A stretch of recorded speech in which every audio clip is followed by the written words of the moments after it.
The subject of this morning's roundtable is special education policies for students with disabilities. We know that many of our students, special education students and teachers, face challenges in the best of times. And we've been weathering some of the worst of times, as I said, for nearly 2 years. We're seeing a cliff where children were supported through IEPs and other supports through their 18th birthday, and then came out into the world and lost those supports and had a harder time living independently. OSSE's 2019 landscape on special education revealed many disturbing trends in the district, including that 0% of students aged 14 to 21 exited special education to general education in 2018, ranking DC last in the nation. OSSE must modernize how it works with early intervention families, specifically how parents and guardians receive information and share evidence of their children's progress with their related service providers so that parents and families can receive updates and feedback on their child's progress in real time with the outcome of ensuring their students exit from services. Additionally, virtual learning alone was not sufficient for all students with special needs. It did not have as great of a positive impact as in-person learning, which creates an additional imperative to ensure special education services are closing outcome gaps for all children. Extend Individuals with Disability Education Act protections to ensure more inclusive educational opportunities. To give to government-funded out-of-school programming to include training of transportation providers, after-school staff, and all staff. Also to ensure a 504 plan accountability is as robust as IEP. And to require career and technical education programming is accessible to students with disabilities. School staffing shortages are preventing students with disabilities from receiving the services to which they are entitled under federal law. For example, both instructors in the Deaf and Hard of Hearing program at Payne Elementary School have quit this year, and the school has not provided opportunities to make up services missed when the classroom was without a qualified instructor. We have had similar cases in both DCPS and in charter schools. We urge the council, along with the education agencies, the charter sector, WTU, and other community stakeholders, to develop a comprehensive strategy for addressing these staffing shortages and to ensure that students with disabilities have the support and services to which they are entitled. Second, regarding informal discipline, our attorneys report a recent increase in incidents where students with disabilities are being sent home early from school or asked to stay home in response to behavior or discipline incidents. In these cases, parents are not being told that their student has been suspended. He was at DCPS from pre-K 3 to second grade. We loved his school. They just never flagged his dyslexia. And in second grade, he couldn't read or write a thing. And I had to say, hey there, and wave the red flags. And someone said summer reading loss. He couldn't read a thing. Finally, I kind of pushed for the IEP. And the experience I have, I don't think is unique. We're now at Watkins, which is a really great community. He loves it there. I like it there. 400 kids, not a single teacher is trained in Orton Gillingham, one of the best known methods. They have one reading specialist who everyone loves if you can get her, but she doesn't have time.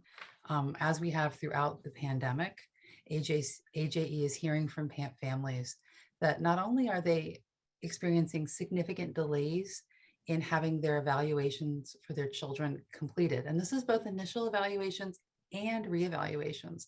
Not only are they seeing delays, sometimes they're seeing an outright refusal to evaluate a student for a disability. Other thing that we're hearing from families, which is that schools are really struggling with staff, which means again that students are going without services, evaluations.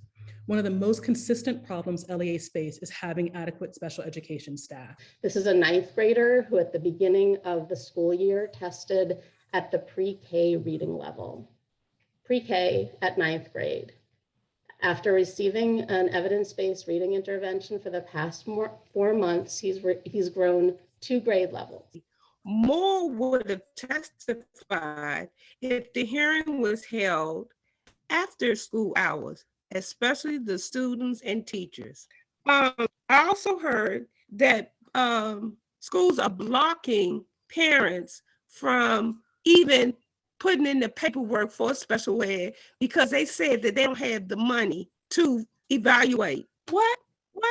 When someone needs to check in on that. And I want to be really honest here. I do think to some extent it's because there's an increased need now. The pandemic has had an adverse effect on kids. And there Well- are kids who may not have presented as disabled before who are presenting that way now. Do we need to rethink how we're doing this in terms of if you have a school staff who is stretched thin, who else can step in to get the evaluation done? And why are we not thinking about it in that way? They are so stressed about this. They want to do the evaluations, but there is no one out there to do it. There's a backlog. So even those that have staff and they've pulled their staff to do evaluations at to the detriment of students who have therapeutic services that they need, it's like there's a no-win situation. Where are the gaps in capacity? Like at what positions are we seeing the most capacity issues? Psychologist. It's a huge staffing issue. And I'll be transparent and say, in a city with as many LEAs as you have, in a region with as many LEAs as you have, it is very easy for people to move from LEA to LEA. And so, someone shifting to a new place creates a vacancy somewhere else. Okay. And I heard bus drivers, I heard psychologists. Are there any other positions that we are speaking of when we speak of the staffing shortage? Special education teachers, and we're also seeing speech language therapists. Occupational therapists were a huge shortage before the pandemic, and that has only gotten worse. While my son made it out of the NICU relatively unscathed, my daughter had a severe brain bleed, which has resulted in a life of medical struggles and developmental delays. Having a special needs child is a struggle for any family, no matter their financial resources or their emotional bandwidth. It is heartbreaking to watch your child suffer and miss milestones. This committee cannot change that for us. What you can do, however, is make sure that all of our children are educated. At present, children with complicated medical educational needs are being systematically discriminated against within the DCPS system. This past May, my daughter's school released her, and by law, DCPS had to take the lead in finding a new placement. They sent her IEP to a variety of schools, most of which were wildly inappropriate. All rejected her out of hand because of her cortical visual impairment, which is a diagnosis that is the leading cause of visual impairment in children in the United States. While my son, he is eligible to receive transportation, I actually opted out to take him personally. To date, no one from OSSI reached out to me to provide me with any guidance or information about how I could even get reimbursed. It says teachers often leave pre-service without clarity on cognitive science. The article gives examples of teachers who went through years of study at universities to become special education teachers and reading specialists and felt unprepared to teach reading because they weren't exposed to systematic phonics programs. Most did not understand the evidence-based strategies for teaching early reading unless they paid for further training beyond their university education. Another big problem is the categorization of specific disorders. He aged out of the learning disability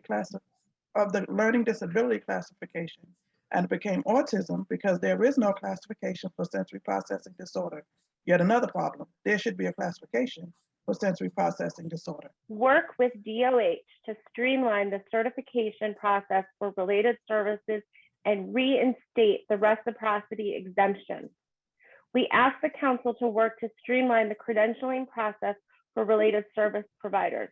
The current wait time for new applicants has slowed our hiring process during a staff shortage. In addition, we ask that the council reinstate reciprocity in the exemption granted during the pandemic so that our providers can deliver services to our students in quarantine outside of the district. I have witnessed this cycle repeatedly over the 20 years since my child entered the DC special education system. It is actually worse now and has resulted in a very lopsided special education system with many DCPS schools serving more than their proportional share of neurodiverse students. When the charter school law was passed, I thought OSSI, the PCSB, and charter schools would get together to form a special education consortium to combine forces and utilize economies of scale in order to be able to appropriately educate students with disabilities. That never happened. So now we have a bifurcated education system splitting special education and 504 services over 60 school districts, about 60 school districts, including DCPS, none of whom have the capacity to appropriately and meaningfully serve all students with disabilities that walk through their doors.